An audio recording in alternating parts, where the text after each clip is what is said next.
short. All right, let's go ahead and open up with prayer. All brothers remove the head covering, and all sisters pray with their heads covered. And we face the east towards Israel. Our Father, Yahweh, Elohim, the Allah of Abraham, Yachak, and Yaakov. Covenant Father, Elohim of Yasharal, we thank you, Yah, once again for bringing us into another conclusion of your week, into your Shabbat, into your day of rest. For 6 days we work, on the seventh day we rest, Yahweh. We hallow this day according to your commandments, Yahweh, for you rested on your seventh day in creation, Yahweh, and you set that day apart and hallowed that day. You sanctified that day. So, Yah, we're thankful that you allowed us a means and a desire, Yah, to show you your sign, Yahweh, that we are your children and you are our Elohim by hallowing this day, Yah. Yah, we come before you. We humbly ask that you allow your angel that sits at the door and knock to come in and sup with us and us with him, so your name could be here on this grounds, giving us that kodesh mikra that you commanded us, Yah. Yah, we also ask, Yah, that you bear us, Yahweh, that you continually have patience with us, Yah, and have mercy on us for our sins and trespasses, Yah. And please don't put it on our count for just an ill intent, but please count it towards ignorance, Yahweh, and allow us to receive more light so that we can have our path lit up and have a better opportunity to choose the right decisions. And those things that we do see and we willfully fall in, Yah, we ask that you strengthen us, Yahweh, in your chastening, Yah. For that's how we learn. We learn through chastening, Yah, so we ask that you don't give up on us, Yahweh, but continually chasten us, not in your sore displeasure, but your tender love and mercy, Yah, so that we can gently be pushed back into the right direction, Yah. Yah, we also ask that you allow a spirit of healing to all your children that are suffering across the earth, that serve you, Yahweh, that are ailing from age, ailing from man-given diseases, and also mental diseases, Yahweh, that are caused upon us through the stress and the oppression that we face in this country, Yah. But we understand, and throughout the world, the oppression we face, we understand that is from our disobedience, Yah. So we willfully turn back to you, Yahweh, and alleviate those curses according to your prophecies that you say, Yah. Yah, all these things we humbly come before you, and we thank and pray for your holy, humble, anointed Son, Yahshua HaMashiach. Amen. Amen.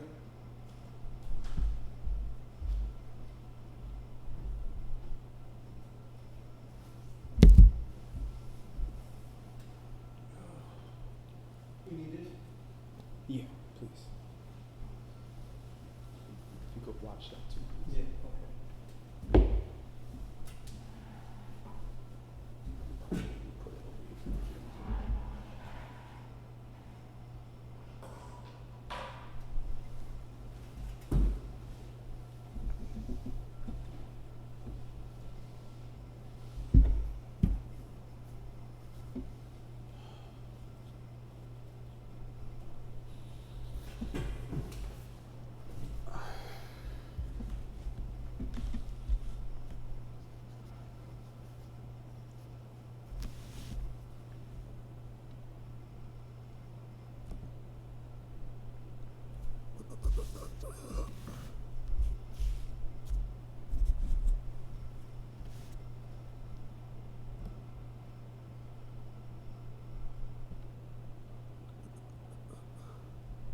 Is there too much air on y'all?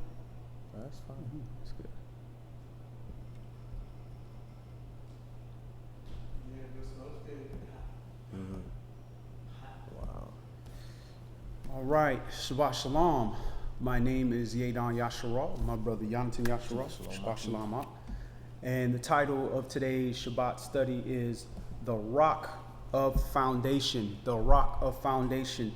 And when building a house or building a building, one of the most important things is your foundation.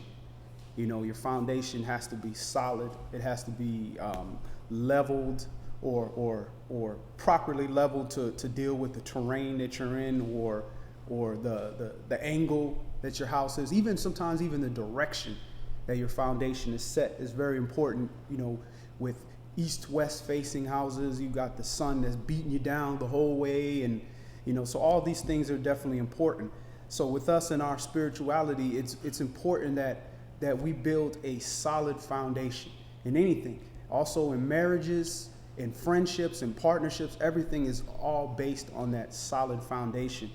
And one of the analogies we're given in metaphors and stories is the rock foundation, building your foundation on rock instead of sand and mud or things that can be altered when the environment changes. So with us spiritually, if you don't build your foundation on this word, which is the Mashiach, which is Yasharal, the Spirit, then it's just going to be a matter of time before things come into the picture which can rock you and cause your foundation to crumble. So we're going to examine that, and we're going to look at a lot of the usages that he uses pertaining to rock and stone and foundation, and even the foundation in our heart when it's rocky, and then how the stony heart has to be changed into a heart of a fleshly heart. So we're going to open up in Luke chapter 6. Luke is chapter 6. Hey, brother, can you turn that fan down a little bit because it's rocking the light. Luke is chapter 6. And we're going to start that at verse 20.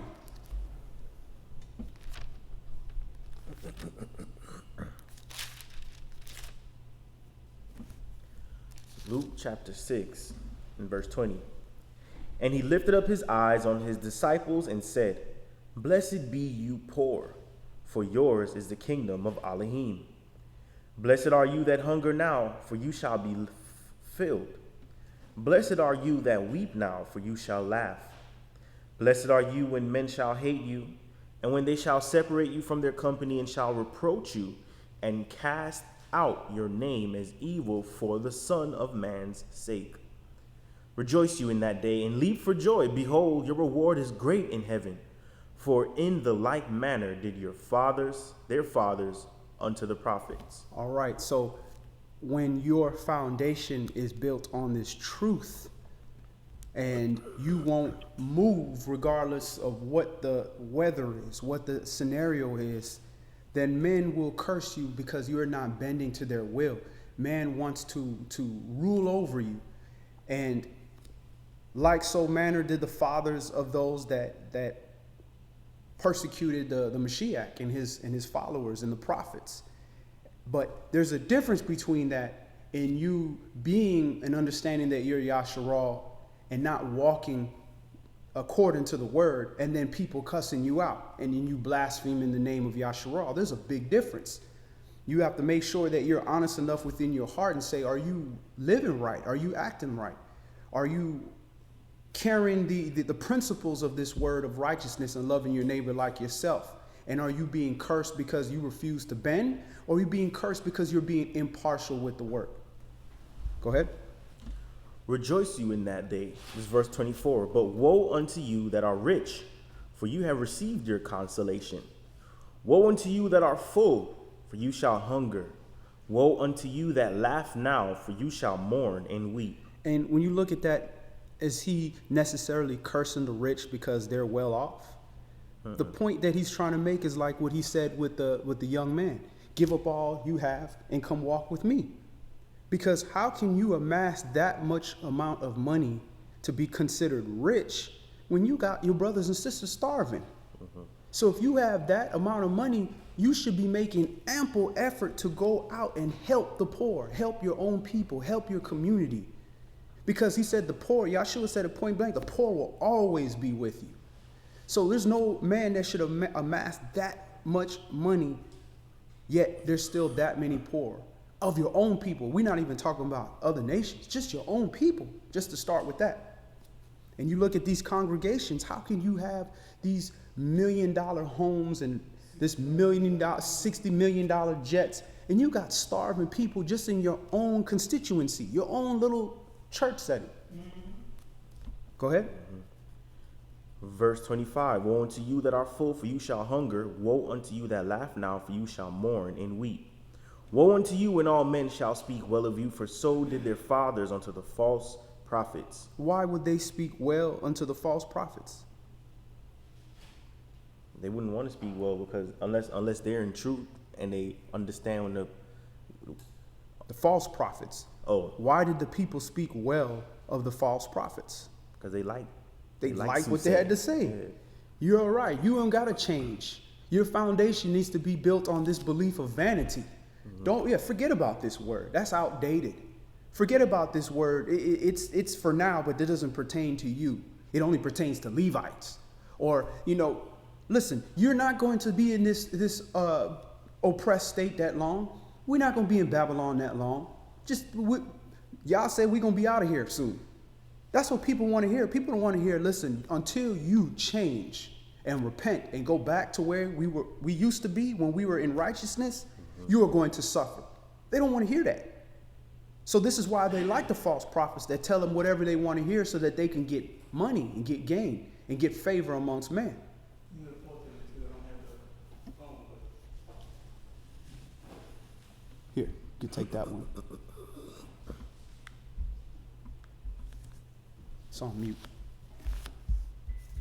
another part of it too, because they also make reference to that too in Acts chapter 7, verse 51. It says, "You stiff-necked and uncircumcised in heart and ears, you do always resist the Holy Ghost, as your fathers did, so do you."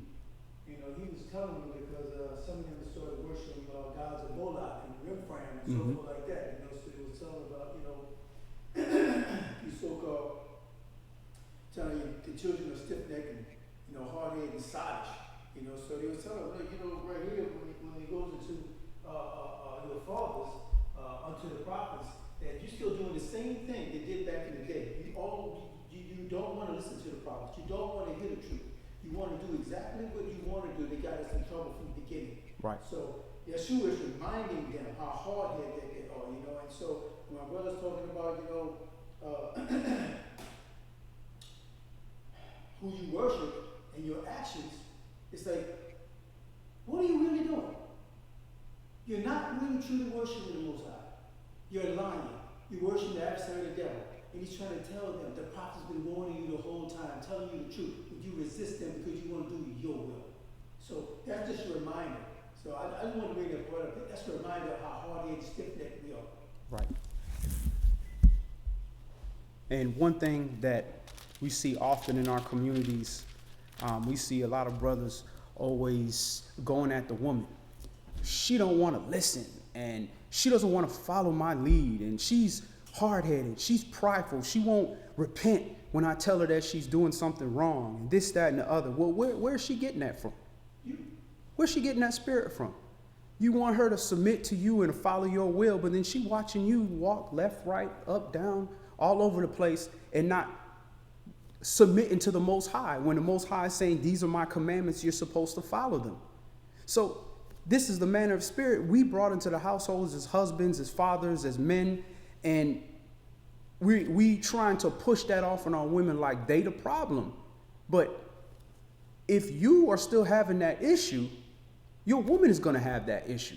So the focus needs to be on you, the priest, that listen, that woman going to do what she want to do.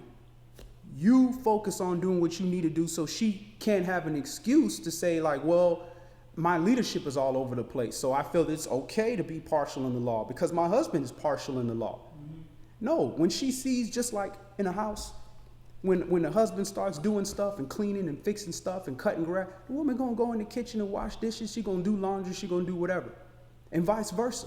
Your wife get up, she start cleaning, the husband should do the same thing. They're going to move on one accord when they're doing righteousness. So it's going to be the same when they're doing wickedness. Mm-hmm. But you, the husband, don't got that leeway because you're supposed to be the leader. So you can't be like, well, my woman is not keeping the word, so I ain't going to do it. That ain't going to fly. Verse 27. But I say unto you which hear, love your enemies, do good to them which hate you, bless them that curse you, and pray for them which despitefully use you. So this is not in you as a person. This is not in you to hate, to love your enemies and do good to them that hate you. This is something that you have to train yourself to do. Now, love your enemies don't mean your enemy is trying to kill you and you like, oh, I love you. No, love your enemies mean that what is love? Love is the righteousness of this word. I'm going to keep these commandments regardless. And his commandments don't say if somebody's trying to kill you, let them kill you. No. It never says that. No. But when somebody's trying to do wickedness or evil to you, you don't repay them with wickedness and evil. You keep the commandments. Period. If you got to separate from them, you separate from them. But that is loving your enemies. And that doesn't matter. That's not just speaking about Israel. That's speaking about anybody, any nation. Go ahead. Bless them that curse you and pray for them which despitefully use you. Verse 29. And unto them that smite you on the one cheek, offer also the other. And him that take away your cloak, forbid not to take away your coat also. So you have to look in context of when he was speaking here. When he has the disciples, this is early in the walk, and the disciples are going out amongst all these different people that are lost, have lost their culture, Israelites that are no longer walking in the faith. There's going to be some issue. There's going to be some rambunctiousness going on. So if they went out there trying to fight all these people, they would have got, the word would have been drowned out, would have got killed, and it would have been a done deal. But this is early in the work. This is a sacrifice they had to make in this time. This doesn't apply to now, where you're supposed to now, where you're in the land of your oppression, where they will physically kill you. No, that doesn't mean that. But people will take this out of context and forget what he said on the end of the chapter. What he said later in the walk when he was getting ready to leave. When you were walking with the Mashiach, that was a whole different story. You start to get to the end of the story, he started telling you, listen, man, if you ain't got a sword, trade your coat and go get you a sword. So you got to use things in context. You can't pull something from the beginning and try to apply it to the end. It doesn't work like that. What story can you take the end and make it apply to the beginning? And then put the beginning at the end and say you have the same story. You can tell it in that context, but you can't change the story in that context. Go ahead. There's some parts that apply to the green tree and some parts that apply to the dry tree. Exactly. Verse 30. Give to every man that asks of you, and of him that takes away your goods, ask him not again. And as you would that men should do to you, do you also to them likewise. For if you love them which love you, what thank have you? For sinners also love those that love them. And if you do good to them which do good to you, what thank have you? For sinners also do even the same. So what kind of reward do you get when you're doing what you're supposed to do? You have to go above and beyond. You have to be a profitable servant to bear fruit. What good is it that you're just a tree? Tree is a tree. It's supposed to be a tree. Has leaves and has branches. What good is that if it's not bearing fruit? So you have to go above and beyond. And he's setting the foundation of his Talmudim here, saying, look, this is how you need to be. This is the style. This is the walk that we're going to walk. That way, if this is not suitable for you, then you can't walk with me. Go ahead. And if you lend to them of whom you hope to receive, what thank have you? For sinners also lend to sinners to receive as much again. But love you your enemies, and do good to and lend, hoping for nothing again. And your reward shall be great, and you shall be the children of the highest, for he is kind unto the unthankful and to the evil. Be you therefore merciful, as your Father also is merciful. Judge not, and you shall not be judged. Condemn not, and you shall not be condemned. Forgive, and you shall be forgiven. Can we get to that one right there? Yep.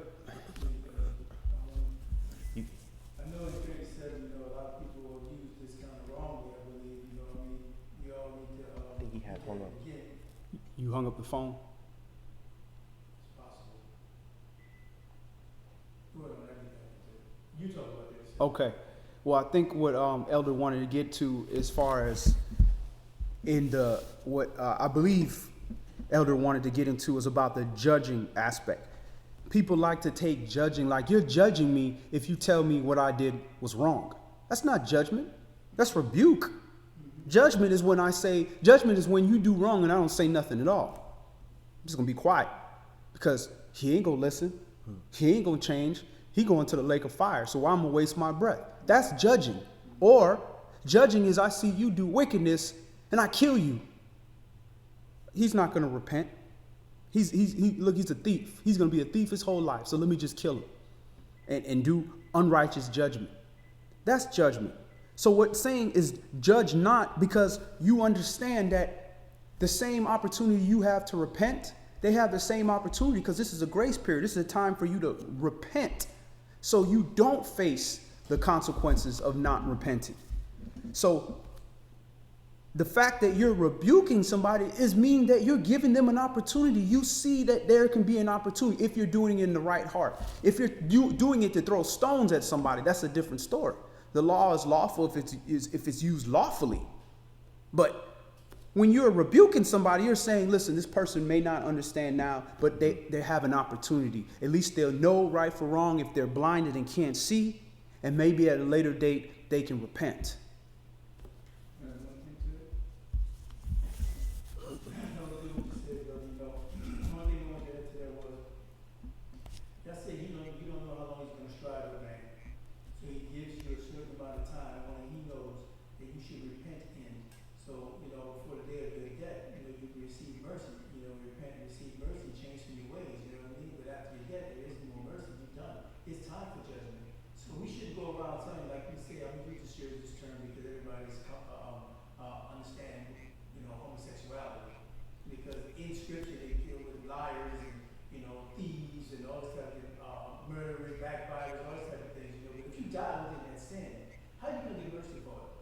Yahweh saying you judge yourself, that way you don't have to be judged by him, because you take it upon yourself to realize what you've been doing wrong. If you're looking at the man in the mirror, you say, I want to change that man. I don't like that man. Yahweh is not happy with that man. I'm not appeasing the Father. I'm doing my own will. So you try to judge yourself by the scripture to realize how to change to be more Elohim-like, or Yeshua-like. Understand, as he walked this earth, trying to teach us this message.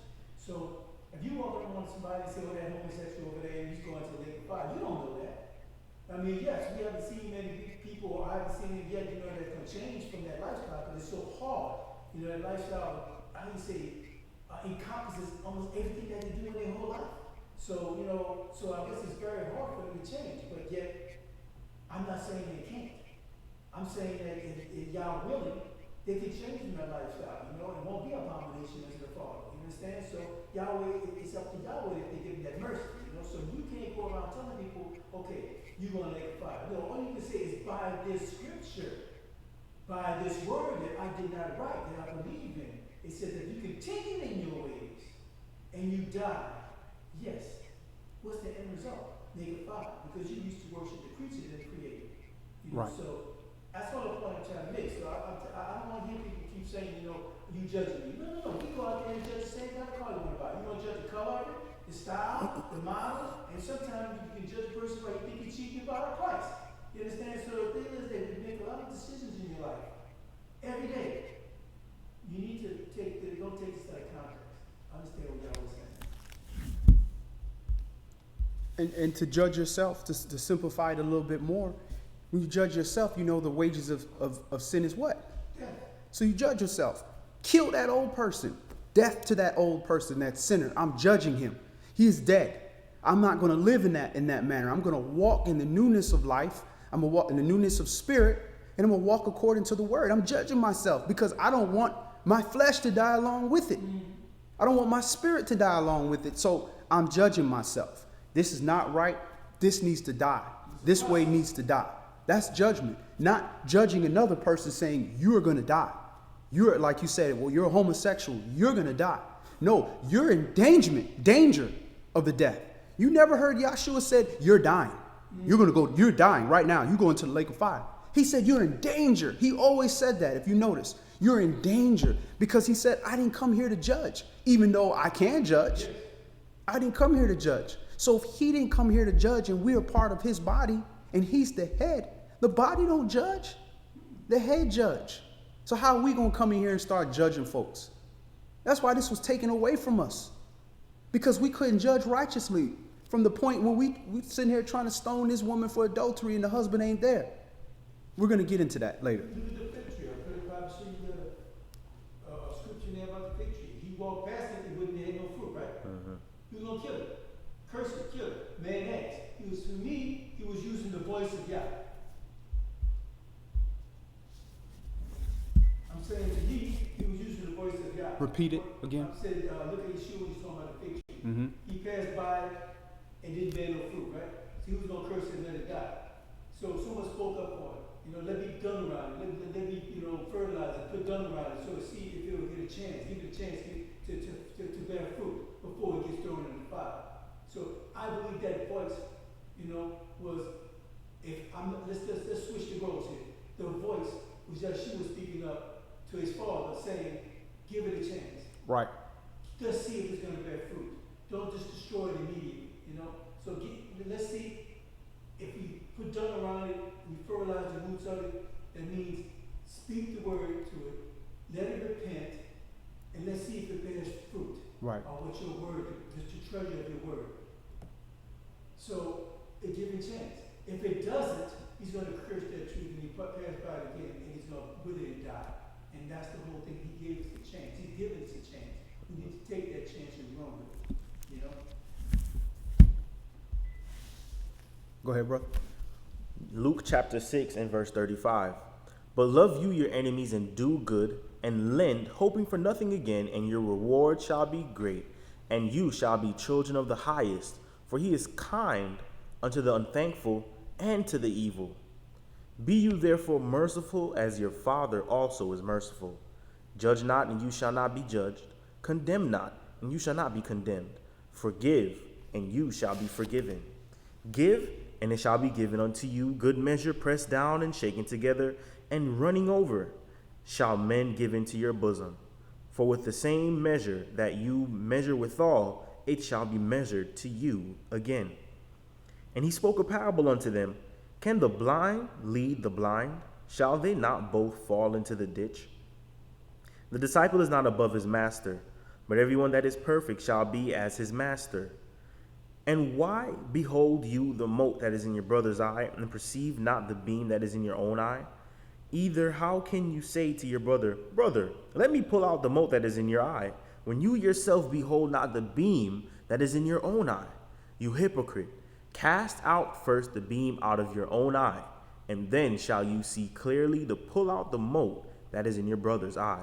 And this is the perfect example. One thing that we deal with a lot is like fringes. For some reason, you have certain people that, unless you're wearing fringes, you can't say nothing to them about the word, because they looking at you like, well, you ain't got no seat. You gonna sit here and try to talk to me about commandments when that's a commandment that you're supposed to have seat. Now, the reason that you have seat is to keep your mind on the commandments day and night. So, yes, that is the precept. That's what you're supposed to do. So physically, you're supposed to have seat. But if we know that we're servants and we have to go out there and we have to rebuke people and we have to talk to them and we have to fellowship with them, put the seat on. That way the brother can't come up to you and point at the, there might be a speck in your eye because you have worked to get everything out the way so that you've removed that stumbling block from him so that he can't point at something carnal or why you don't have your head covered or whatever the case may be. Approach him the best way you can, physically as lawful as you can. That way you remove all that stumbling block, and then maybe he may be able to hear you. Now, that's not going to help you if you approach him and you got seat on, you got your head covered, you got everything in place, but then yet you live in your lifestyle in a way that's full of transgression. That ain't going to help either. So we have to, as servants, have that sacrifice where we are going to live like we're always in the light, like somebody's always watching what we do, so that when we approach somebody and we talk to somebody, then we've removed that stumbling block that carnally they may have in the way, so that they can hear the spiritual fruit that you're trying to bear. Mm-hmm. Verse 43, for a good tree brings not forth corrupt fruit, neither does a corrupt tree bring forth good fruit. For every tree is known by his own fruit. For of thorns men do not gather figs, nor of a bramble bush gather they grapes.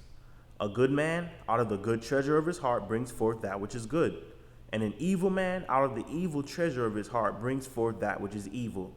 For of the abundance of the heart his mouth speaks. And why call you me master, master, and do not the things which I say? Whosoever comes to me and hears my sayings and does them, I will show you to whom he is like. He is like a man which built a house and dig deep and laid the foundations on a rock. And when the flood arose, the stream beat vehemently upon that house and could not shake it, for it was founded upon a rock. But he that hears and does not is like a man that without a foundation built a house upon the earth, against which the stream did beat vehemently, and immediately it fell, and the ruin of that house was great. So he's saying, why call me master? You're not doing the things that I tell you to do. You can't be a disciple if you're not following the discipline that the Mashiach has, that he's given. So this discipline is following his father's instructions. That is the foundation that's built on rock. That's not his words, that's his father's word. He's just the physical manifestation of the word. And it was put into a man so that we could understand how a man with the foundation of the Most High can walk accordingly to the law and to the spirit. Let's move on. Let's go to Job chapter 30. Job chapter 30.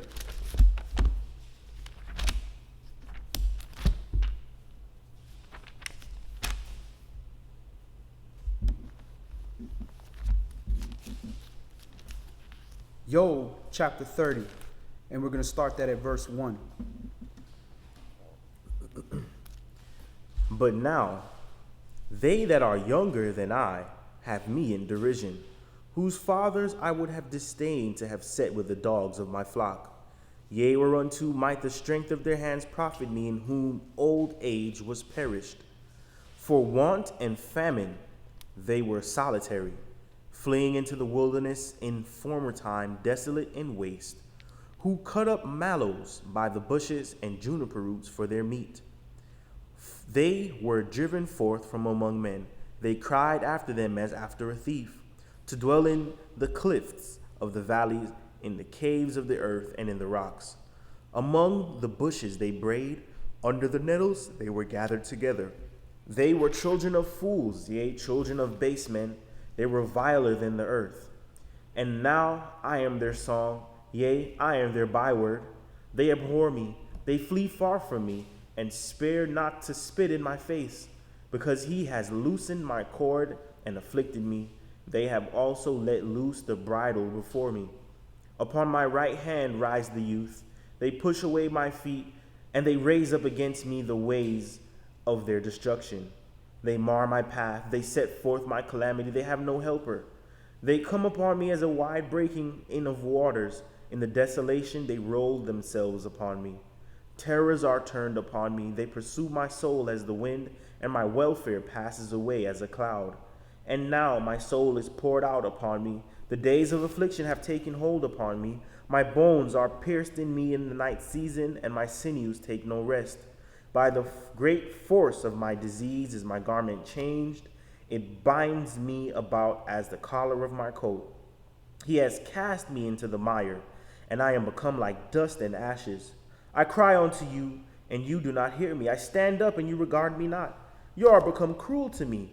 With your strong hand you oppose yourself against me.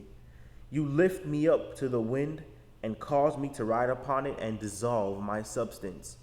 For I know that you will bring me to death, and to the house appointed for all living. Howbeit he will not stretch out his hand to the grave, though they cry in his destruction. Did not I weep for him that was in trouble? Was not my soul grieved for the poor? When I looked for good, then evil came unto me, and when I waited for light, there came darkness. My bowels boiled and rested not. The days of affliction prevented me. I went mourning without the sun. I stood up and I cried in the congregation. I am a brother to dragons and a companion to owls. My skin is black upon me, and my bones are burned with heat. My harp also is turned to mourning, and my organ into the voice of them that weep. Now, this is Job speaking here, and he is speaking very prophetically. When you listen to what he's saying, a lot of this is very similar to what the Mashiach had to go through. And when they talk about Job, they talk about him being the most righteous man, somebody that was perfect with Yahweh. So when you're perfect with Yahweh and you're walking in this estate, This is shown the kind of suffering that you're going to have to go through of walking in this righteousness. But if you don't have that foundation that's built on this word, when these things come about you, you're going to easily switch over to doing the things that are going to alleviate this pain. When the Most High, for whatever reason, it says it pleased him for his righteous one to suffer.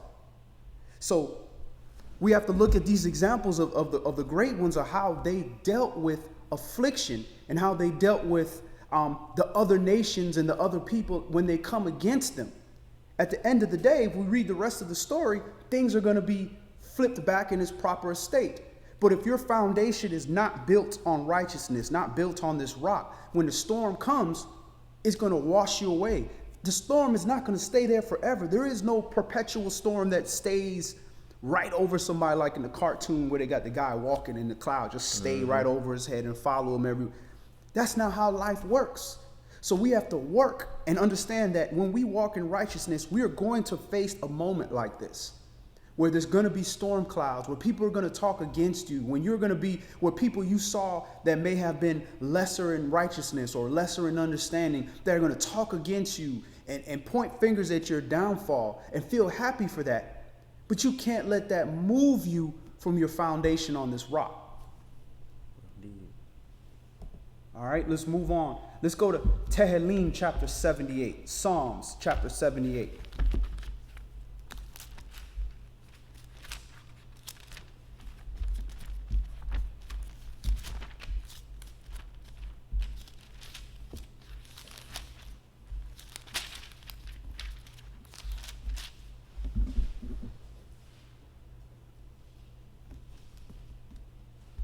Psalms, Tehillim, chapter 78 and verse 1. Give ear, O my people, to my law. Incline your ears to the words of my mouth. I will open my mouth in a parable. I will utter dark sayings of old, which we have heard and known, and our fathers have told us. All right, this is also prophecy. Yahshua tells you that he speaks in parables, because it says, unto you the mysteries is given to you, but unto them it's not. It's made known unto you. And he's talking about, these are things that my fathers have known. They have told us. That's all Yahshua did, was turn around and tell us the same thing that the prophet said, the same thing that Moshe said, the same things that the Father said in the beginning. Go ahead.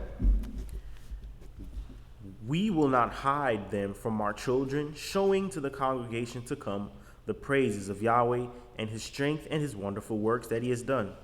For he established a testimony in Jacob and appointed a law in Yasharal, which he commanded our fathers, that they should make them known to their children, that the generation to come might know them, even the children which should be born, who should arise and declare them to their children. A foundation.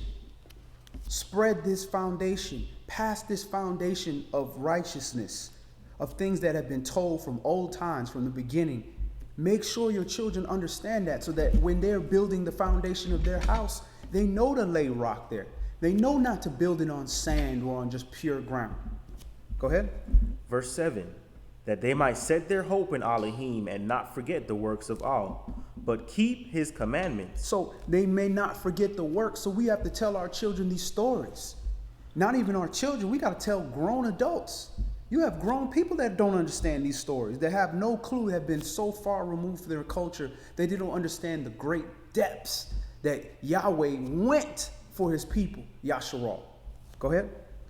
And might not be as their fathers, a stubborn and rebellious generation, a generation that set not their heart aright, and whose spirit was not steadfast withal. The children of Ephraim, being armed and carrying bows, turned back in the day of battle. They kept not the covenant of Elohim, and refused to walk in his law, and forgot his works and his wonders that he had showed them. Marvelous things did he in the sight of their fathers in the land of Egypt, Mizraim, in the field of Zoan. He divided the sea and caused them to pass through, and he made the waters to stand up as a heap. In the daytime also he led them with a cloud, and all the night with a light of fire. He clave the rocks in the wilderness and gave them drink as out of the great depths. He brought streams also out of the rock, and caused the waters to run down like rivers. And they sinned yet more against him by provoking the Most High in the wilderness. And they tempted all in their heart by asking meat for their lusts. Yea, they spoke against Elohim. They said, Can all furnish a table in the wilderness? Behold, he smote the rock, that the waters gushed out, and the streams overflowed. Can he give bread also? Can he provide flesh for his people? Therefore Yahweh heard this and was wroth. Now, in looking at that story, if we remember, when they were by the waters of Meribah, he smote the rock, and out of that rock came living water. And that's very symbolic of us and our hearts. Within our hearts, originally there was this righteousness, the same righteousness that was there before we decided to open up our eyes and to see the knowledge of good and evil. So the same process has to happen to us, where that rock has to shatter. Now, Yahweh originally said, speak to the rock. So originally we should be able to speak to our brothers and sisters, and we should be, and the Most High should be able to speak to us through his son, his word, and water is supposed to be produced. But because the stiffness of our neck and the hardness of our hearts and our anger, the same way Moshe was angered, pushed to the edge and was led to imperfection, it's the same thing with us. And now we have to be beat with a rod, with a stick, to cause water to come out that rock, when it should have been Yahweh spoke his word through his son, and water was produced from that. So it's very symbolic of what we have to go through as a nation, when we're being beat with the stick to break the rock that's around our heart so that we could produce those living waters. Go ahead. Verse 21. Therefore Yahweh heard this and was wroth. So a fire was kindled against Jacob, and anger also came up against Yasharal, because they believed not in Elohim and trusted not in his salvation, though he had commanded the clouds from above and opened the doors of heaven and rained down manna upon them to eat, and had given them the corn of heaven. So they believed not in Elohim and trusted not in his Yah salvation. Yah salvation. Believed not in Yahweh and trusted not in Yah's salvation. So what is Yah's salvation? His divine arm, his holy one. Yahshua. Yah's salvation. Yahweh, Shua, salvation or savior. His salvation. That is the name. That's what the name encompasses. And now that's the name of that man, but what did he encompass? This word, his righteousness, the righteousness of Yah. That's Yah's salvation. Not just the Mashiach, just because he's here, we automatically get salvation. No, he's just representation of this word, a man who walked according to the word, and you do that, you will receive life after death. So that's Yah's salvation. We trusted not in his word. When he told us, listen, go do this, go do that, and you will get this, and you will be here. We didn't trust in his word. Keep these commandments and you're going to be all right. No, we didn't trust that. Oh, we're going to starve. You brought us here so our children can starve. We trusted not in his salvation. And you can tell we're the same children of those forefathers at work, because we do the same thing in this life. We won't trust in Yah's salvation. We won't trust in his word, because when the heat turns up, when the storm cuts on, we're scared that foundation is going to crumble. But if that foundation was built on this rock, it ain't going to crumble. Yeah, the windows might break, the house might shake, it might move, but it's not going to be swept away. That's why we have to have that confidence during these storms, if we built that house on this rock, on this solid foundation. Go ahead. Verse 25, Psalms Tehillim 78 and verse 25. Man did eat angels' food, he sent them meat to the full. He caused an east wind to blow in the heaven, and by his power he brought in the south wind.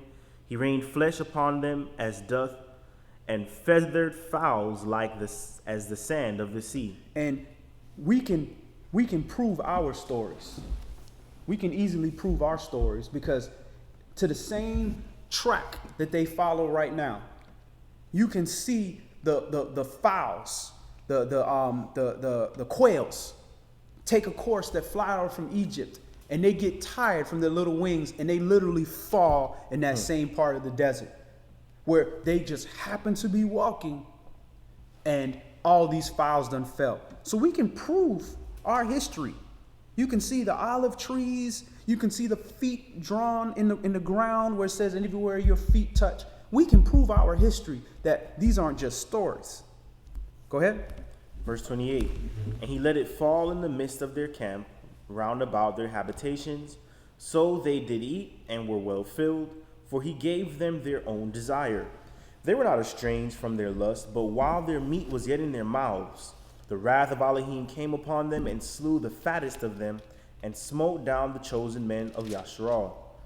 For all this they sinned still, and believed not. For all this they sinned still, and believed not for his wondrous works. Therefore their days did he consume in vanity, and their years in trouble. When he slew them, then they sought him, and when they returned and inquired early after all. All right, so this goes right back to the same point. It has to be beaten. We have to be beaten with a rod for us to do righteousness. The miracles wasn't enough. He did all these great things, wondrous things that don't cause us to be in a bunch of pain. That wasn't enough. Pull out that rod. Beat them. Now they seeking him. Now they inquiring him. Why do we have to be in that state? That's the part of us that has to die. Go ahead. Verse 35, and they remembered that Elohim was their rock, and the high all their redeemer.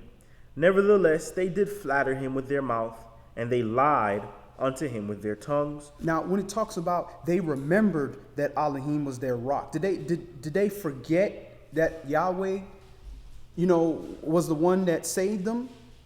Nah, they started acting accordingly. When you say remember something, that doesn't mean, in Hebrew, that doesn't mean you just recall. Yeah, I remember it's your birthday. Yeah, I remember it's a holy day. Mm-hmm. Yeah, I remember that. That's not what that means. Okay, it's a holy day. It is Pesach. It is Matzah. It is Shabuah, Shabbat. Oh, okay, I need to mikra. I need to come together. We have to have a Kodesh mikra. We have to attend. We have to blow the shofar. That's remembering. So they remembered. In other words, they started keeping the commandments again. They started saying, oh, wait a minute. Yahweh's our Elohim. He said, if we don't do this, we're going to die. If we do this, we're going to be blessed. I'm tired of dying out here. That's the remembering. It wasn't that long where they forgot what happened. These people still alive. Go ahead. Verse 36. Nevertheless, they did flatter him with their mouth, and lied unto him with their tongues. For their heart was not right with him, neither were they steadfast in his covenant. But he, being full of compassion, forgave their iniquity, and destroyed them not. Yea, many a time turned he his anger away, and did not stir up all his wrath. For he remembered that they were but flesh, a wind that passes away and comes not again. How often did they provoke him in the wilderness, and grieve him in the desert? Yea, they turned back and tempted all, and limited the Holy One of Yasharal. So they limited the Holy One of Yasharal. They limited Yahshua. They limited Yahweh. How do we have the ability to limit Yah? Disbelief. Even when Yahshua did his miracles, he said, do you believe? So your lack of belief in this foundation, your lack of belief that your house is going to stand in this storm, just shows that your foundation wasn't built on rock. Because it's not a physical rock that we walking around, that we standing on. This is a spiritual rock. So you're manifesting the fact that you did not build your foundation on the rock of this word, the rock of Yasharal. You didn't build your foundation on that. That's why as soon as somebody starts to persecute you, you fleeing. You know, I can't deal with this. As soon as you losing something that you think is favorable, you ready to throw the commandments to the side. This is the rock that he's talking about. You have some other? Yeah, I just wanted to bring up a point, we've been blessed to believe, and we were not there. I mean, I think you can go to the scripture, blessed are they who believe didn't see it. Right. To see these miracles, and to put the finger in his side, in his palms. You know what I mean? To say, okay, yeah, okay, you my brother, I walk with you, I heard you your father's words from you, and I saw you die. You know, now you resurrected. Now, the only way I believe is to touch you. So, but we wasn't there. So blessed is those who believe who was not there. You know, but also, you know, Yahweh, in his shoes, talk about you believe. Even when he was in his own country, you know, in his own way he grew up, you know, he could not do many miracles because they didn't believe in it. But yet, if you go all the way back, because you know, people say they don't believe in Yeshua, you know, because of the New Testament, right? But they don't see him in the Old Testament. So they deny him. And basically, he denied him before his father. He's going to deny you before his father. You know, so he was there back in the day. I mean, because he was the Word. And then you got to look at Moshe. The words that Yahweh put in his mouth was his son. He spoke his son's. The word is Yahshua. Right. So that was the word walking in the flesh, as they say in John chapter 1. Okay, and in verse 14 of John, when he says that he woke wrongs and our people didn't know him. Okay, so in Moses, he put his son, the word, in Moshe's mouth. He was there. To speak, you understand, to Pharaoh, to speak to the children of Yasharal. Now, the children of Yasharal was supposed to believe. He was trying to make Pharaoh obey. But you had to beat Pharaoh and his people to make him obey. And after all these miracles that they couldn't explain, they couldn't duplicate, yes, they feared and they believed. They even asked, let the people go. So,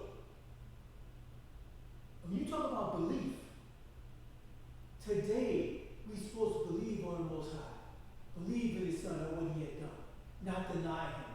Back in the day, we don't want to have to go through the same thing that Pharaoh and them went through, getting beaten down to believe. And all that goes along. How long Yahweh going to beat us for us to believe and to humble ourselves and be broken, you understand, to follow him before we leave this earth. You understand? So all that ties in. So I can't understand how a man can say they don't believe with the Messiah, can't believe the Messiah in the New Testament. You understand? When he's all through the Bible in the book. I can't remember exactly where it's at now, but it tells you in the New Testament that at the top of my page, I can't remember exactly where it's that the rock followed the children of Israel in the desert. Right. So if the rock followed, that was Yeshua following the children with Moshe in the desert. And right. They tell you that in the New Testament, so how in the world can anybody not believe in the Son of the Most High? You know, you deny the Son of the Most High, Son of the Most High will deny it for his Father. And obviously, I do enough study, you know. So I had to bring that point up because you make a good point here, but I don't want to see if I can tie it in because to put a heavier stamp on it, you know. Right. And when it talks about we limited the Most High. When we limited the Most High is through a disbelief. And when we don't believe something, it is going to manifest into an action. It's manifesting into an action. So if somebody tells you a story, every time somebody tells you a story, there's some kind of moral in the story. So if you believe the story that somebody's telling you, then you're believing in the moral of that story. So there's going to be, your actions from that point are going to be changed or altered or verified based upon the story or whether you believe it or not. So at the end of the day, with our belief, if we don't believe in the Mashiach, we don't believe in this word, our actions are going to manifest in that. And we are limiting the Most High because now he wants to bless us. That is his will, his desire is to bless his people. But because you don't believe in him or his son, your actions are being affected by that. And now he has to do what he says he's going to do to those that don't believe. Punish them. Put curses upon them. He has to do that because he's righteous. He's not like man. He said this is what I'm going to do. And despite all that disbelief, he's still being merciful and merciful. And the more merciful he's being to us, the worse we're acting. So what is he going to do?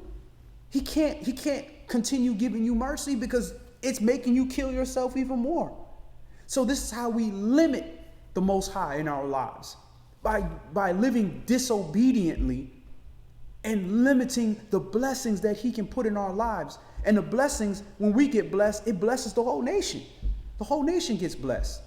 Because we're not just going to get blessed and we get a car and that's the blessing. No, we get blessed with things like understanding, knowledge, wisdom, the ability to counsel people, which manifests into these material things.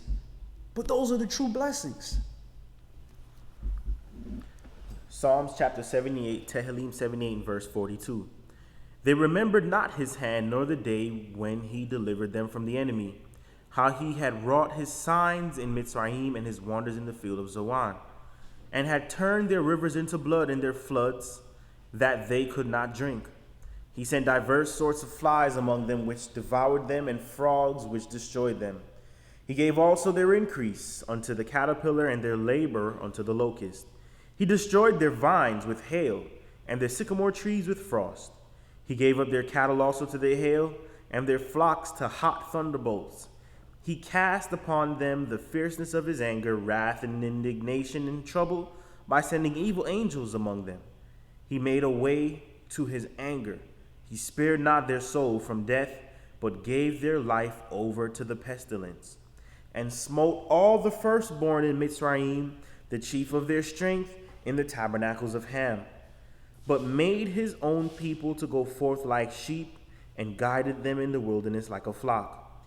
And he led them on safely, so they feared not, but the sea overwhelmed their enemies. And he brought them to the border of his sanctuary, even to this mountain, which his right hand had purchased. He cast out the heathen also before them, and divided them an inheritance by line, and made the tribes of Yasharal to dwell in their tents.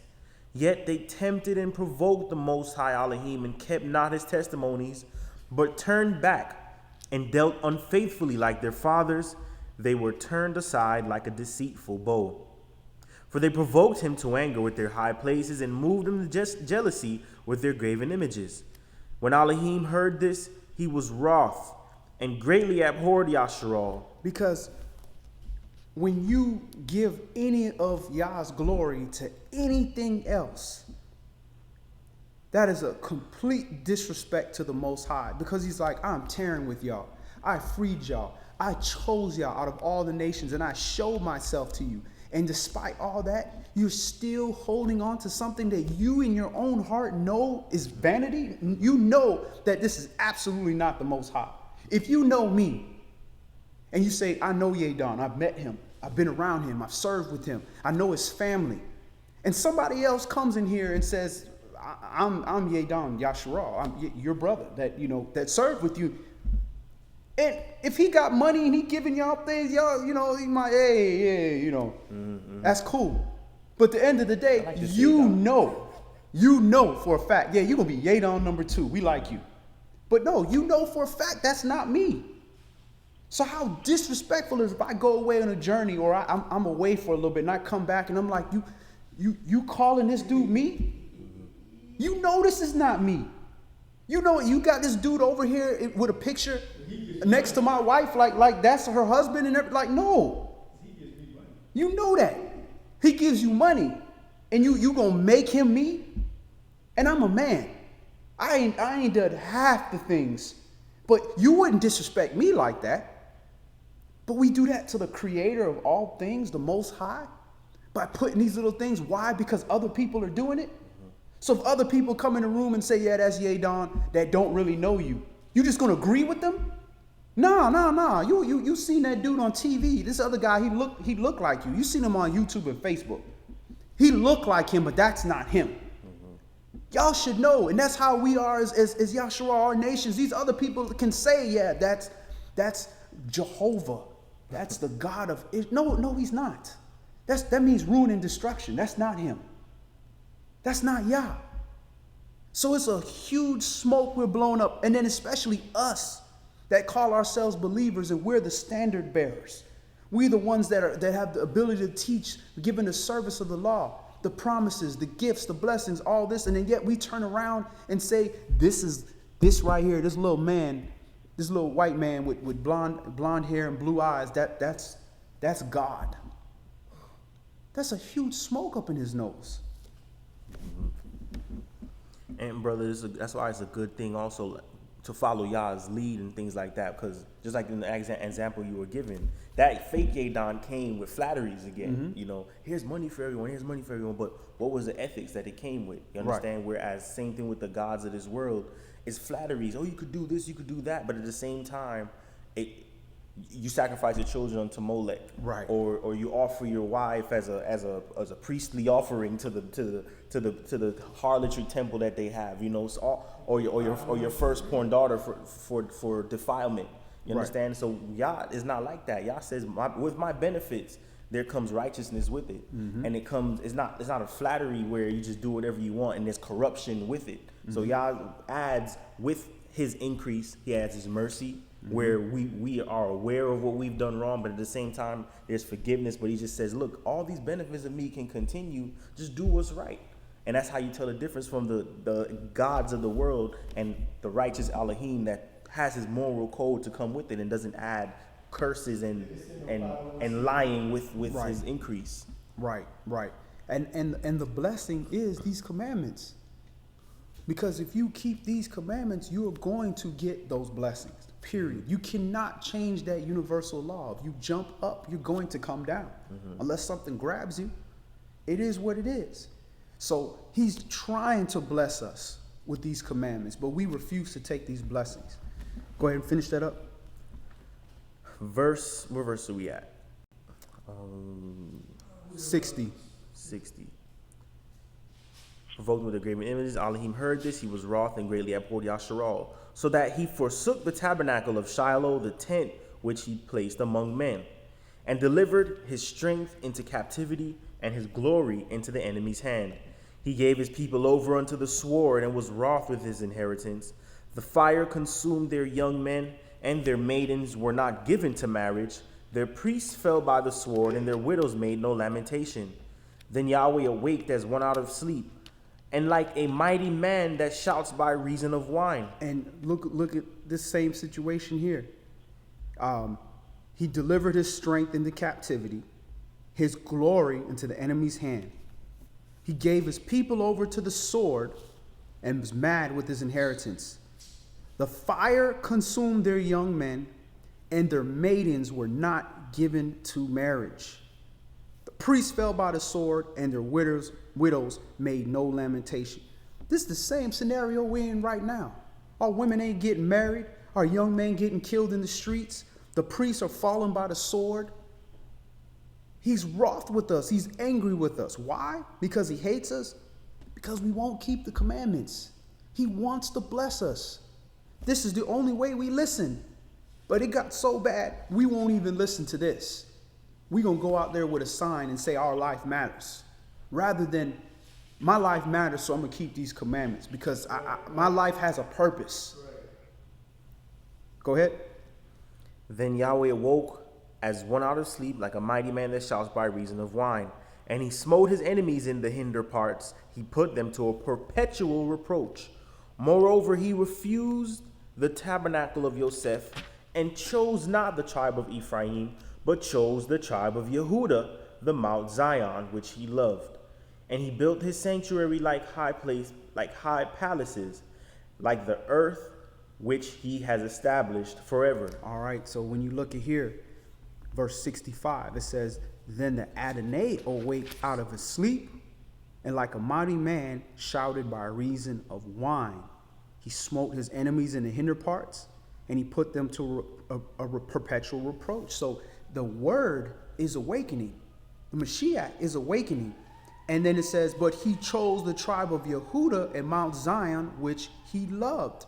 So He chose Yehudah to bring the Mashiach through, to come in here and to establish these things. And this is all in the Psalms. This is why Yahshua says, the volume of the book speaks of me. Go ahead. Verse 70. We're in what? Psalms? We're at Psalms chapter 78 and verse 70. He chose Dawid also His servant and took him from the sheepfolds. And from following the ewes, great with young, He brought him to feed Jacob His people and Yasharal His inheritance. So He fed them according to the integrity of His heart, and guided them by the skillfulness of his hands. All right. Let's move on. Let's go to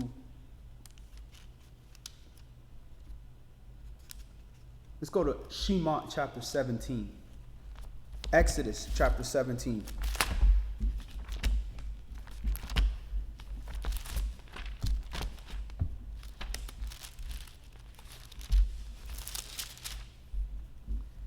Some water real quick.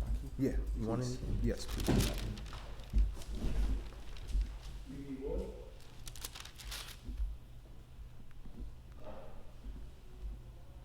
Also reference in Psalm 44, verse 23, about Yeshua awake. Psalms what? 44, verse 23.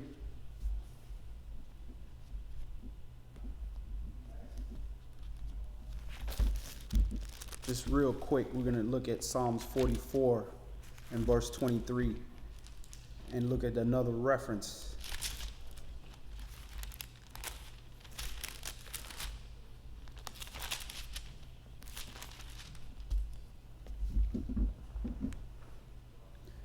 And he says in Psalms 44 and let's start at verse 21 or 20. If we have forgotten the name of our Elohim or stretched out our hands to a strange El, shall not Elohim search this out? For he knows the secrets of the heart. Yea, for your sake are we killed all the day long. We are counted as sheep for the slaughter. Awake, why sleepest you, O Adonai? Arise, cast us not off forever. So he's saying, awake, Master. The Mashiach, this word, awaken, come back. So with the Mashiach coming back and his word coming back, that's the word coming back to Yasharal. We had forgotten. We had stopped living by these commandments. We started living like the heathen. So all of these are the prophecies of this word returning back into the flesh, the word in the flesh. We are this word in the flesh. So we're at Exodus, Shemot, chapter 17.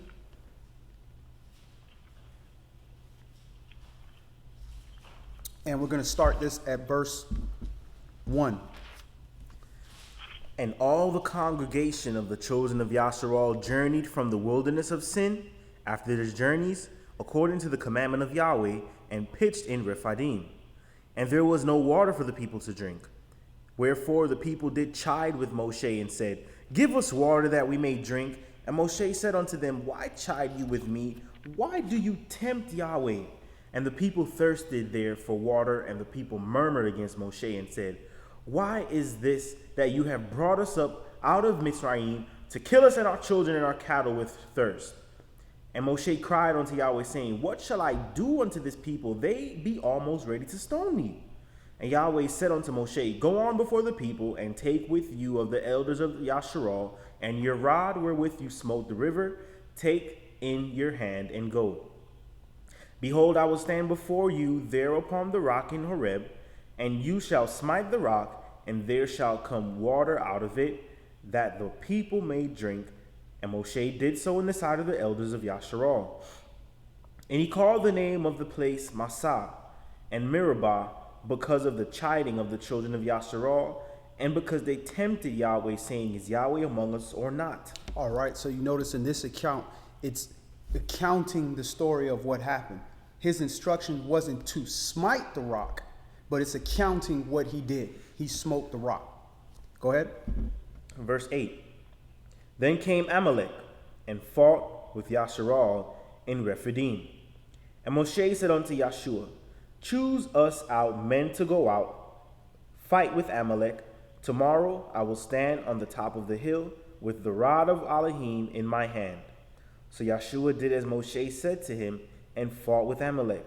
And Moshe, Aaron, and Hur went up to the top of the hill. That's who I couldn't remember. That Hur was the name, was the one that I could not remember that helped Moshe hold his hand up. And it came to pass when Moshe held up his hand that Yasharal prevailed. And when he let down his hand, Amalek prevailed. But Moshe's hands were heavy.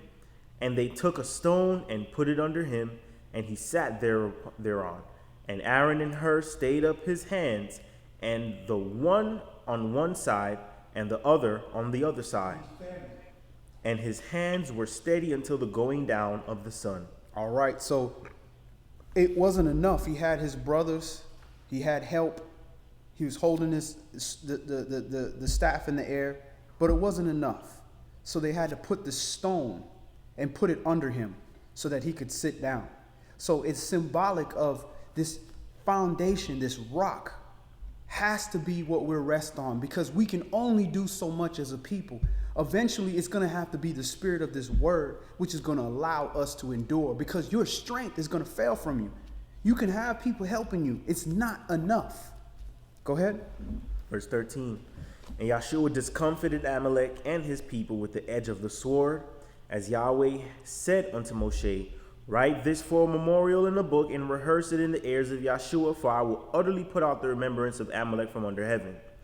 And Moshe built an altar and called the name of it Yahweh Nisi. For he said, because Yah has sworn that Yahweh will have war with Amalek from generation to generation.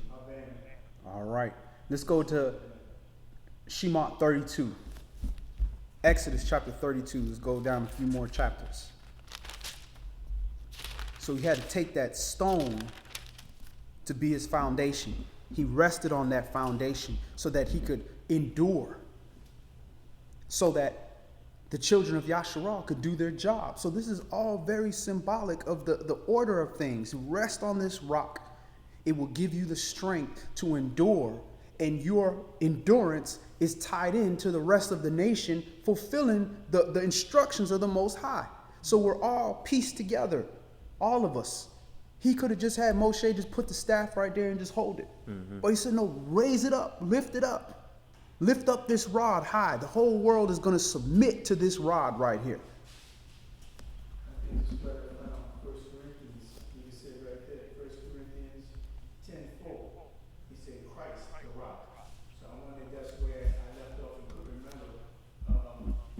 It's chapter 10, verse 41. And yes, see at the top when I was talking about that, put on a speaker. I just wanted to reiterate what I was saying before. So you already was reading in the passage where it reminded me where that is again. When we talk about Yeshua was the rock that followed the children of Israel. So it's in 1 Corinthians chapter 10, verse 4. And what it says is, let me take it from verse 4. And did all drink the same spiritual drink, for they drank of that spiritual rock that followed them. And that rock was Christ. I say Yahshua. So Right. I want to, tell people, that it is in the New Testament. So stop denying, the Messiah. Stop denying the Son of the Most High. It's in the Old Testament. Right. It's in the Old Testament. Right. They make that reference, so, we make our mistakes that way. We think that Yeshua was not in the New Testament, in the Old Testament, so this is just references right here. I mean, there probably are many more, but I just wanted to bring out this one because we had this class. The New Testament was just talking about the Old Testament. That's all the New Testament was, and it was elaborating. Just like what we're doing now in the Word, going through the Old Testament and New Testament and elaborating all those references that are being made. That's all the New Testament is doing, is referencing the stuff from the Old Testament and expounding, because we didn't have that full understanding of the Word. So as time goes on, more and more of this is being expounded. And there's so much more that we haven't even scratched the surface of. That our ancestors, that our children after us are going to acknowledge and receive more of this word, stuff that we don't even understand now. If we're building on the same foundation. Exodus, Shemot, chapter 32 and verse 1. And when the people saw that Moshe delayed to come down out of the mount, the people gathered themselves together unto Aaron, and said unto him, Up, make us gods which shall go before us, for as for this Moshe, the man that brought us up out of the land of Mitzrayim, we know not what is become of him. And Aaron said unto them, Break off the golden earrings which are in the ears of your wives, of your sons, and of your daughters, and bring them unto me. And all the people broke off the golden earrings which were in their ears, and brought them unto Aaron. And he received them at their hand, and fashioned it with a graving tool, after he had made it a molten calf. And they said, These be your gods, O Yasharal, which brought you up out of the land of Mizraim. And when Aaron saw it, he built an altar before it. And Aaron made proclamation and said, Tomorrow is a feast to Yahweh. Now, what people like to do is take this story here and say, you see, that's why we don't use Yahweh. Because this was the god of the golden calf, which was a Saturn god, or whatever, all this foolishness. First of all, this is Exodus 32. He already done exposed who Yahweh was way before that. So this is not the first time that they're seeing the name Yahweh. Like, this is new. Like, it's coming with this thing. But if you want to try to discredit something, you'll pull something from anywhere to do that. But this is Yahweh name being used all throughout Exodus. It didn't just start with this one story right here. So how can you use this as your proof point that the name Yahweh or Yahuwah or Yahweh or any of these names are some kind of calf god? And this is where, brother, if you look at it, you can say the first time they started mixing doctrines right here, when they started, dealing with this calf, this idol worship, and with Yahweh. Because so this is where they started this foolishness right here. And just like you said, brother, I know I heard where it was talking about word Yah was one of the Egyptian gods. Well, I got a question for you. And why did the Egyptian gods come to the rescue when Yahweh was beating hell? I guess that's a big old question mark, because they don't see, Or Ra or those other Egyptian gods. Yeah. None of them was around. Yeah, Isis or what? Yeah. So where were they? So I just want to bring that point out right there. Right. And if this was some kind of Egyptian god, where's the reference to that in their language for Yah? You saw Yasharal was in there in their language, but why you don't have them referencing Yah? We knew they worshiped calves and bull heads and had all kind of people a bird brain and all. You seen all those things, so you knew they were doing that. But what they did was they mixed doctrine, because Moshe, who was coming as was like unto Elohim to them, did not come down from the mountain. Then he became this Moshe that you're just not coming back. So let's go back to the gods that we used to do before. But yet we fear Yahweh because we saw what Yahweh did in Mizraim. We saw how so we're gonna just call him Yahweh, but we're gonna use mixed doctrine, like you said. We're going to use this calf and this bull. Go ahead. Shemot chapter 32 and verse 6. And they rose up early on the morrow and offered burnt offerings and brought peace offerings. And the people sat down to eat and to drink and rose up to play.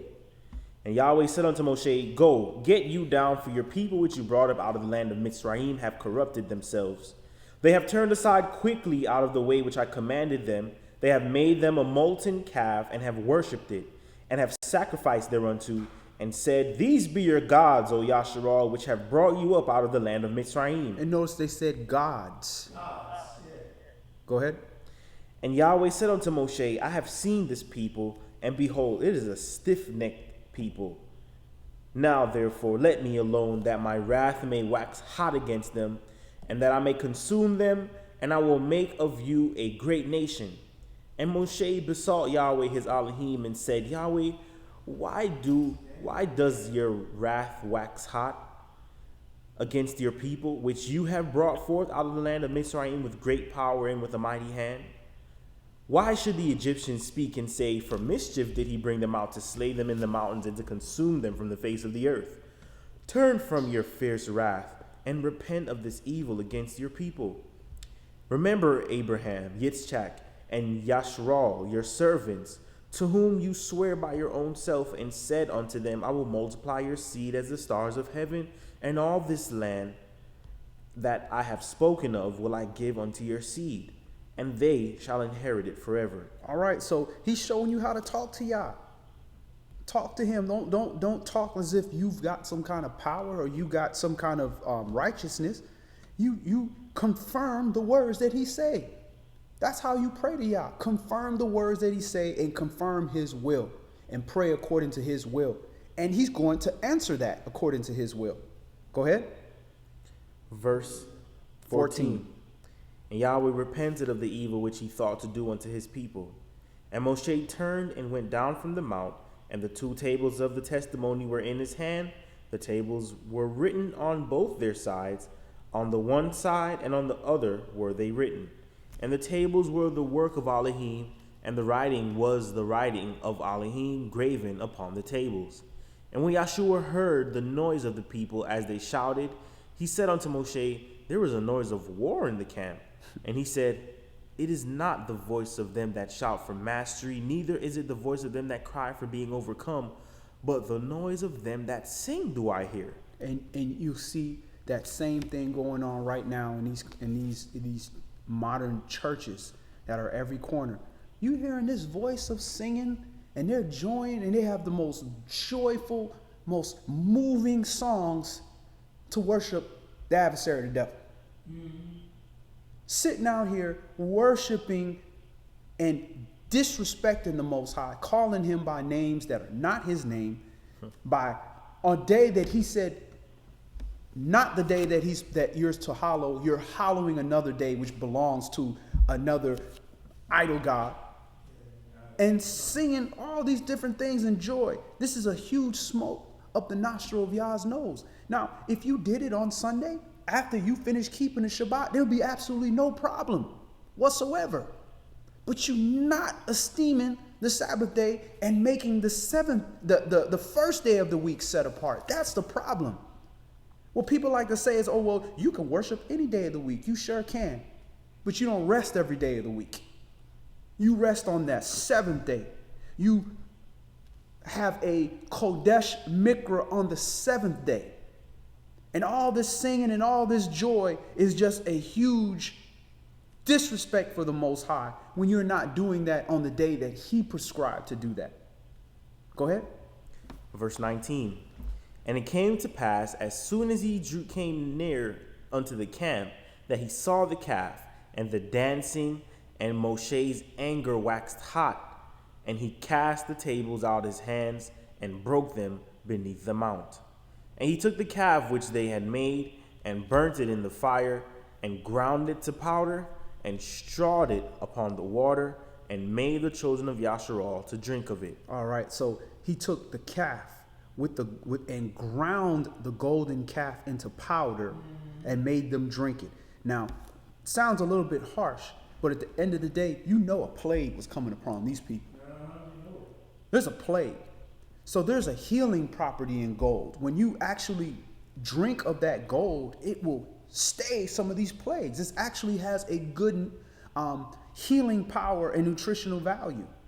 This is why the value of gold is way worth more than dollar bills. That dollar bill can't do nothing for you.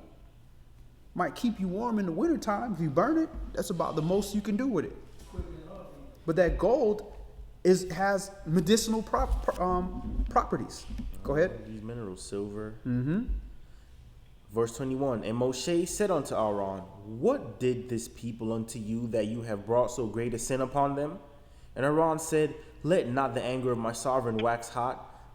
You know the people, that they are set on mischief. You know your people.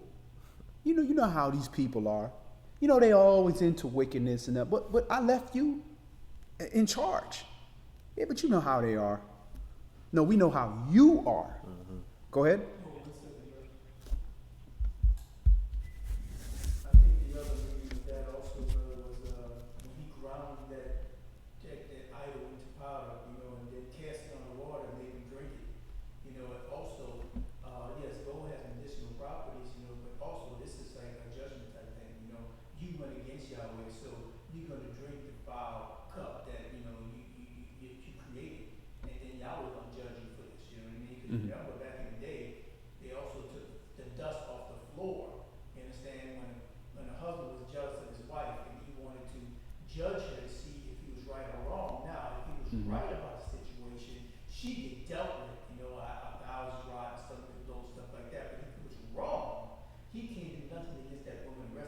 Well, if she would bear a child, That's right. life would come out of it if she was innocent. So it was a good thing that would come out of it, right? Yeah, so, he would not have to go play games like that again, you know what I mean? Mhm. So this is also a judgment because you can't hear me?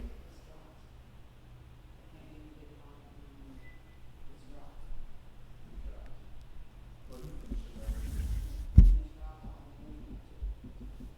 Drop on the internet too?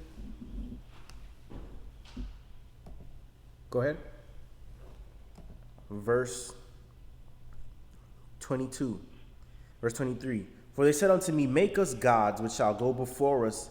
For this Moshe, the man that brought us up out of the land of Mizraim, we know not what is become of him.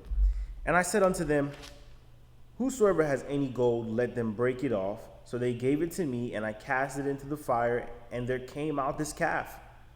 And when Moshe saw that the people were naked, for Aaron had made them naked unto their shame among their enemies, then Moshe stood in the gate of the camp and said, who is on Yahweh's side? Let him come unto me. And all the sons of Levi gathered themselves together unto him. And he said unto them, thus says Yahweh Elohim of Yasharal, put every man his sword by his side, and go in and out from gate to gate throughout the camp, and slay every man his brother, and every man his companion, and every man his neighbor. And the children of Levi did according to the words of Moshe, and there fell of the people that day about 3,000 men. So when you are a leader and you're in charge of people and they rise up and say, we want to do wickedness. If Aaron would have stood his ground and said, no, we going to worship Yahweh, we're not going to do that foolishness, they may or they may not have listened, and they may have killed him, or they may not have killed him. But here, because he decided to do what the people wanted to do when he knew better, 3,000 men just died. So all these things are going to be held to your account when you're in leadership, when people die under your charge. That's why when a leader, a captain of an army or whatever, and his men die, he holds that to his heart because he's responsible for these men. So when we do things, here you see 3,000 men die, but when we do things, we don't know how many people are being affected. We don't know how many people are dying when we choose not to say the truth, when we choose not to rebuke somebody. You don't know if the person you're rebuking is going to be a captain of 1,000 or a captain of 10,000 or how many people he's going to help. And that's what happens when we judge people and say, nah, I ain't going to say nothing. I'm not going to help him. I'm not going to tarry with this brother. You don't know what kind of ripple effect this is causing because we don't know who Yah is going to choose to do what or when he's going to water that seed in what season. Go ahead. Verse 30. Verse 29. For Moshe had said, consecrate yourselves today unto Yahweh, even every man upon his son and upon his brother, that he may bestow upon you a blessing this day. And it came to pass on the morrow that Moshe said unto the people, you have sinned a great sin. And now I will go up unto Yahweh, peradventure I will make an atonement for your sin. And Moshe returned unto Yahweh and said, oh, this people have sinned a great sin, and have made them mighty ones of gold. Yet now, if you will forgive their sin, and if not, blot me, I pray you, out of your book which you have written.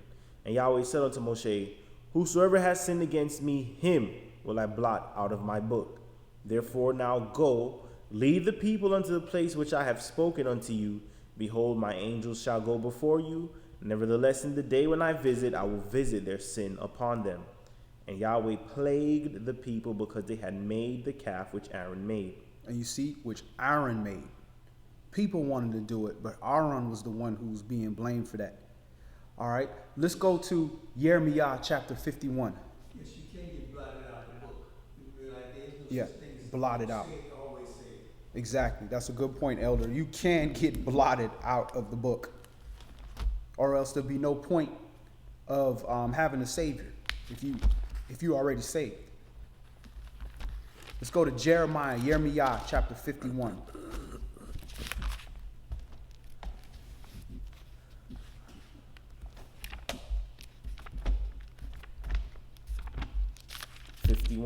Mm-hmm.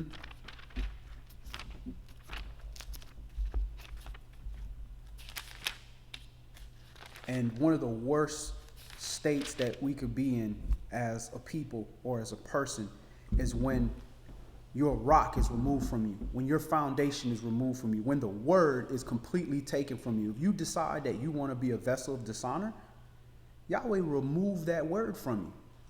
And when that word is removed from you, you have no cornerstone, no foundation. That building is going to fall. It's just a matter of time. So because we have become so wicked from the head of us all the way to the sole of our foot, Yahweh removed that rock from us. When he said, I will destroy every rock in this temple. I will destroy it. But he said, I'll rebuild it. But it wasn't going to be in that physical sense. Go ahead. Jeremiah chapter 51 and verse 1.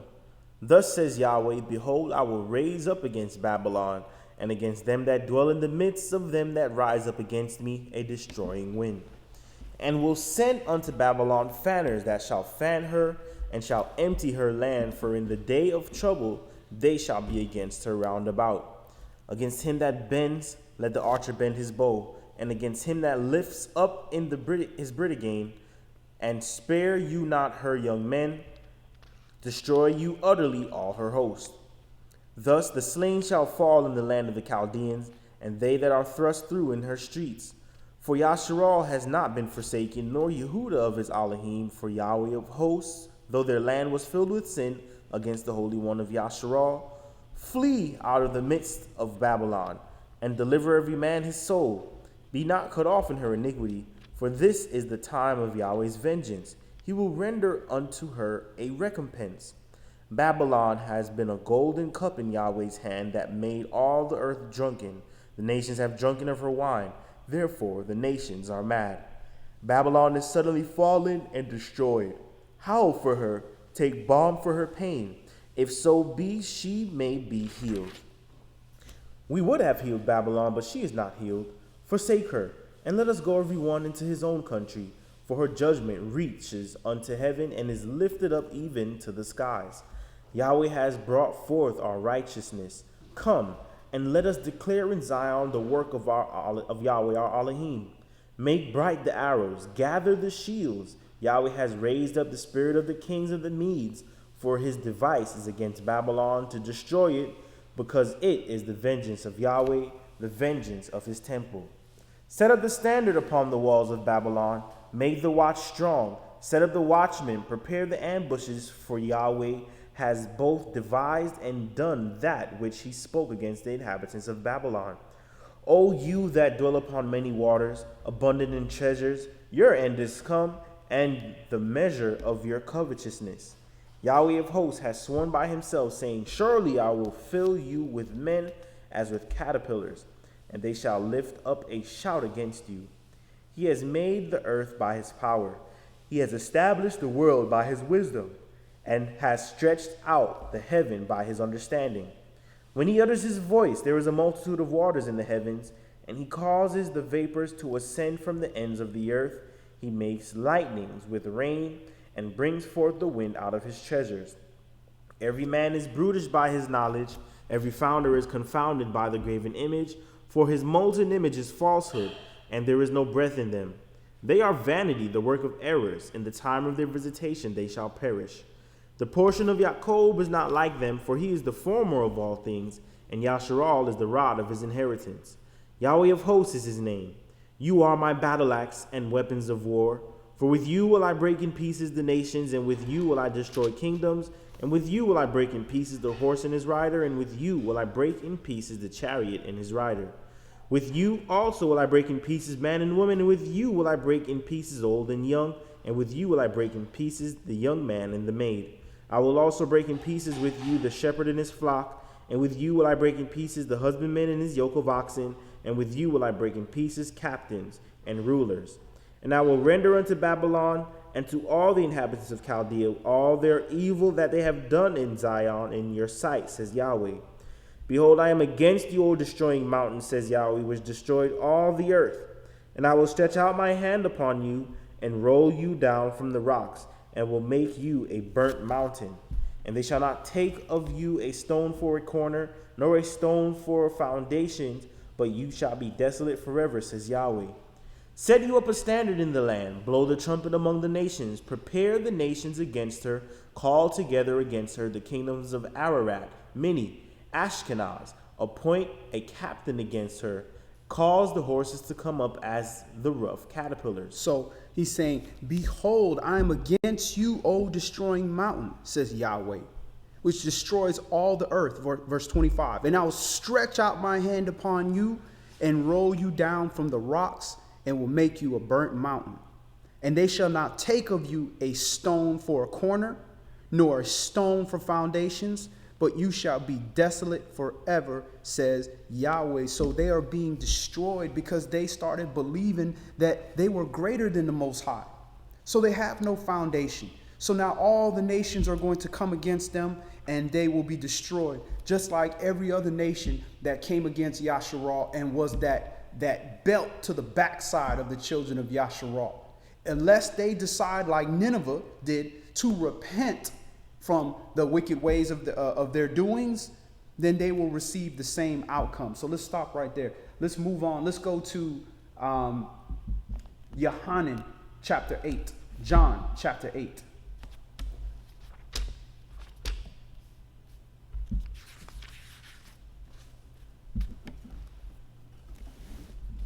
John, Yohanan chapter 8, and we're going to read verses 1 through 12.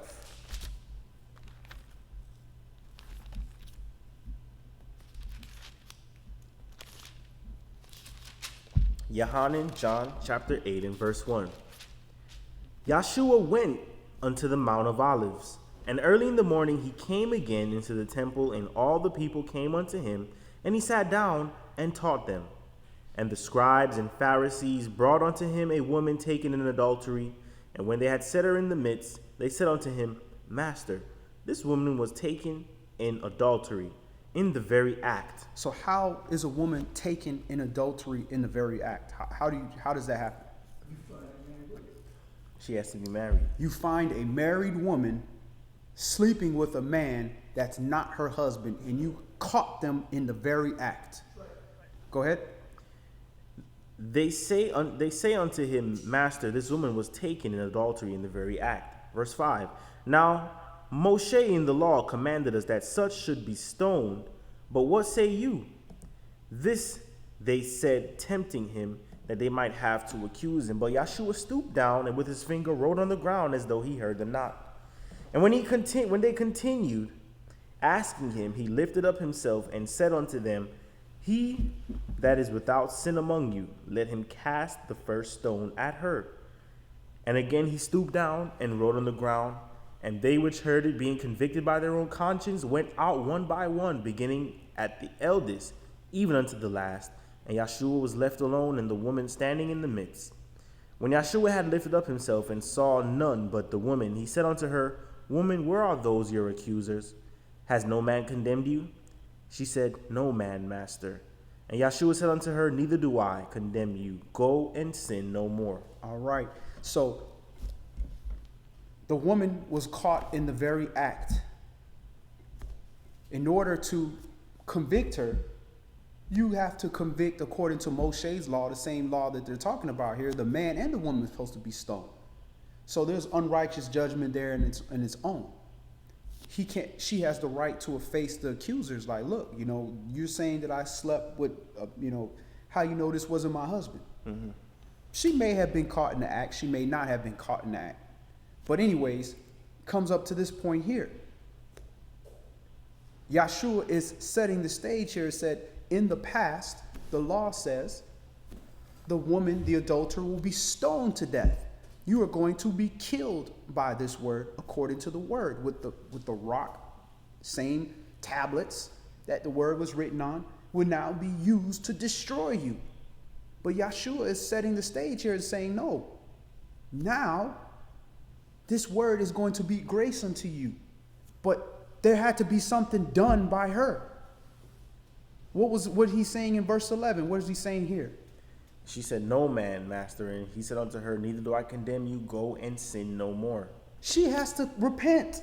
You can't continue in the sin to receive the grace by this word, by this rock, by this foundation. You can either use that rock to be your foundation where you are going to sin no more, or eventually at the time of judgment, that rock is going to be used to stone you to death. Because when you sin, you are worthy of death.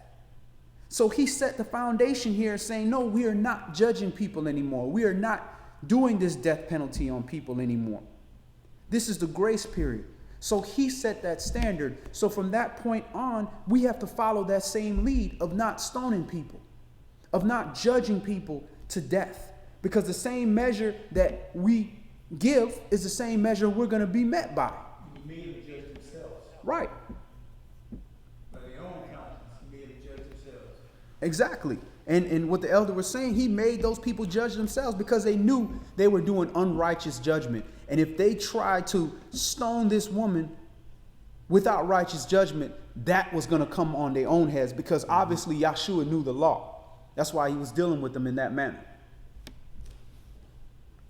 Verse 12. Then spoke Yahshua again unto them, saying, I am the light of the world. He that follows me shall not walk in darkness, but shall have the light of life. All right, we stopped right there. Let's go to Ezekiel chapter 11 for the conclusion. Ezekiel chapter 11.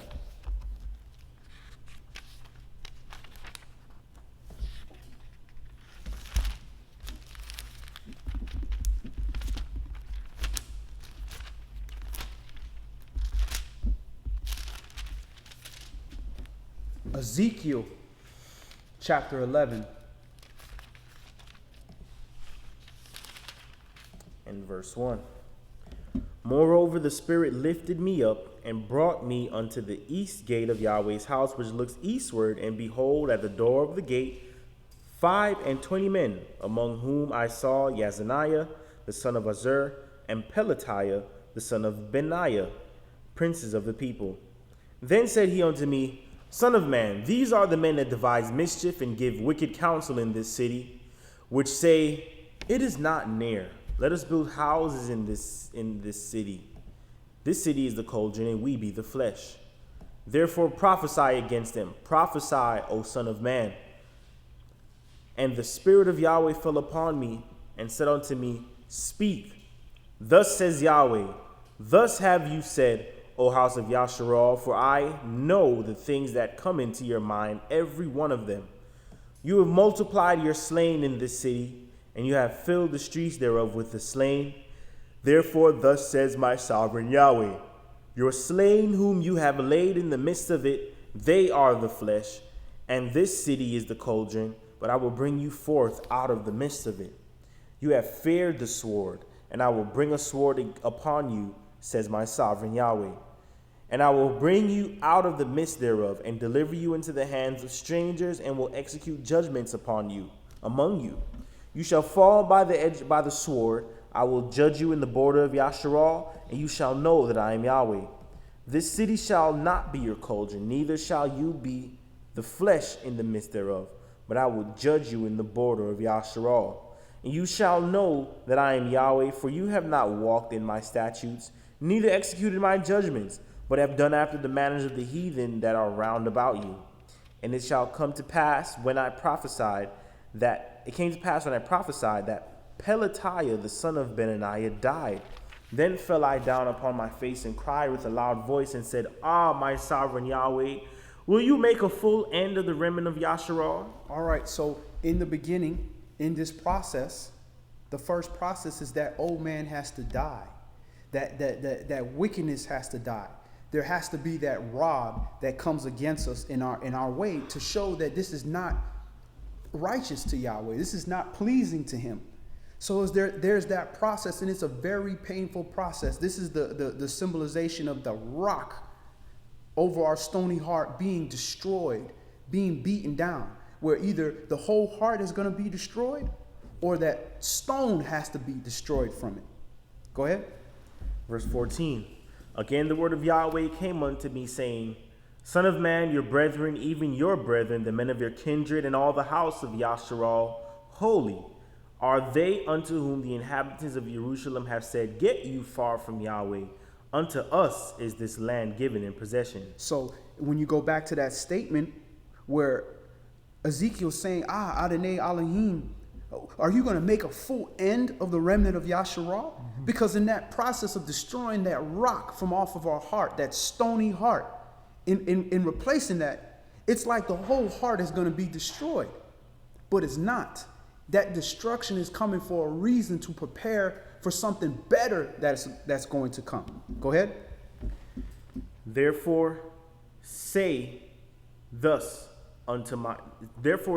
says my sovereign Yahweh, although I have cast them far off among the heathen, and although I have scattered them among the countries, yet will I be to them as a little sanctuary in the countries where they shall come.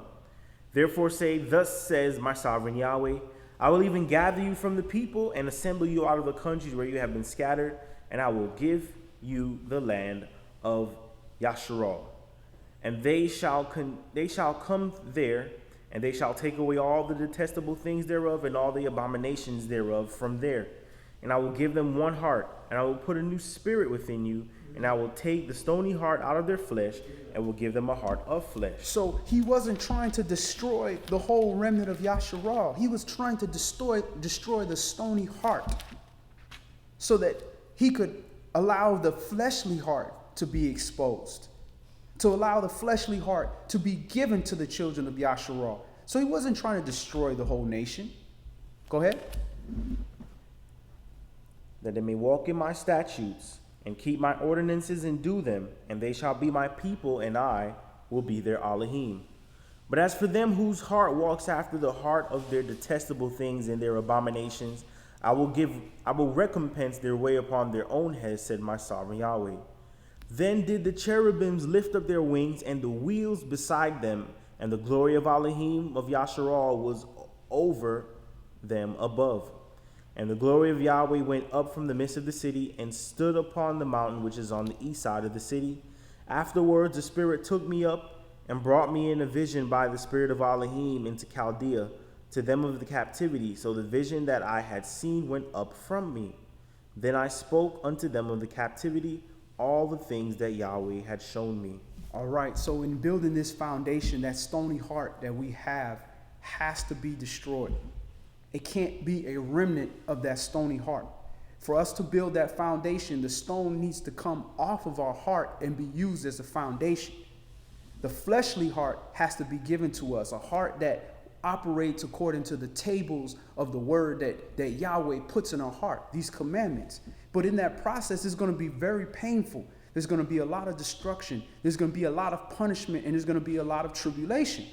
But that must come for us to show that we are going to walk according to these commandments. Because when we had everything nice and everything was great, we wouldn't walk according to the commandments. So the rod had to come. And when that rod comes, that's going to manifest who is going to be of this word and who's not going to be of this word. Because the children that are of the sons of the Most High, they're going to react a certain way when that tribulation comes. And that's either you go left or right. So that's all we're going to do today. Any last questions or comments before we close in prayer? All right. Let's go ahead and end in prayer. All brothers remove the head coverings. All sisters pray with their heads covered.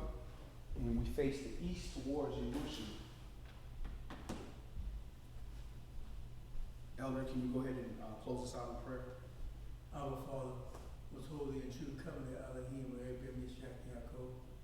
Give you thanks and praise, Father, for allowing us, Father, to come unto you, Father, to read and worship your holy, mighty word, Father Yahweh, because you, Father, has given this word, Father, to us, Father Yahweh, to learn you, to worship you, Father, to change, Father Yahweh, to turn from my wicked ways, Father Yahweh.